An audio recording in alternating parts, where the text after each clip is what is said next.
10வது பாசுரம், பலஸ்ருதி பாசுரம்.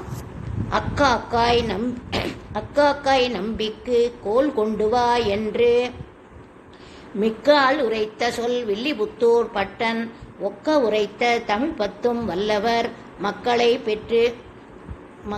பெற்று மகிழ்வர் இவ்வையத்தே. அக்காக்காய் நம்பிக்கு கோல் கொண்டு வா என்று, அந்த காக்கையே இந்த கண்ணன் என்கிற நம்பிக்கு கோல் கொண்டு வா என்று யார் சொன்னால்னா மிக்கால் உரைத்த சொல். மிக்கால்னா என்னன்னா இங்க ரொம்ப பெரிய விஷயம் இது. மிக்கால்னா இந்த இடத்துல யசோதை சொன்னதுன்னு நம்ம சொல்லிடுறோம். யசோதை பாவனையில பெரியாழ்வார் சொன்னது, இந்த இடத்துல யசோதை சொன்னதா கடைசி பாசுரத்துல பெரியாழ்வாராவே பேசுவார் அவர். யசோதை சொன்ன மாதிரி இந்த பாசுரங்களை சொல்லணும்னு.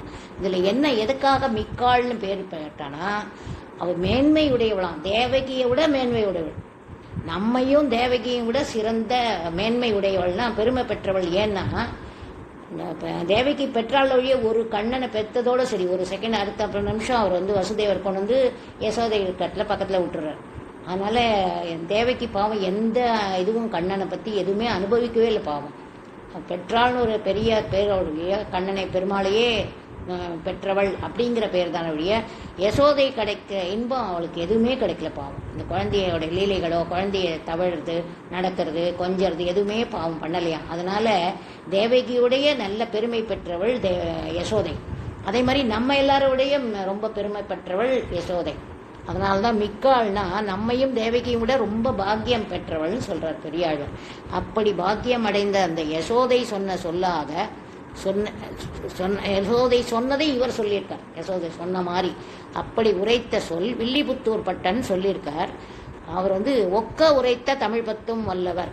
அது போலவே யசோதை எப்படி சொன்னாலும் அதே மாதிரி இவர் சொல்லியிருக்கார். ஒக்க உரைத்தனா டிப்பிக்கலா அப்படியே யசோதையாவே மாறி அவர் சொன்ன இந்த தமிழ் 10 பாசுரம், இந்த 9 பாசுரங்களையும் நன்றாக அர்த்த புஷ்டியுடன் தேர்ந்து அனுபவிப்பவர்கள் வல்லவர்கள் மக்களை பெற்று மகிழ்வரே. நல்ல வல்ல மக்களை பெற்று மகிழ்வரேன்னு சொல்லலாம். இல்லை குழந்தை செல்வம் எல்லோருக்கும் கிடைக்கும். மக்களை பெற்று மகிழ்வர் வையத்தை இந்த உலகத்துல ரொம்ப சந்தோஷமா இருப்பா அப்படின்னு சொல்றாங்க. குழந்தை குட்டியோட ரொம்ப சந்தோஷமா இருப்பேன், இந்த 10 பாசுரம் சேவிக்கிறவா அப்படின்னு முடிக்கிறோம். ஓகே. அக்காக்காய் நம்பிக்கு கோல் கொண்டு வா என்று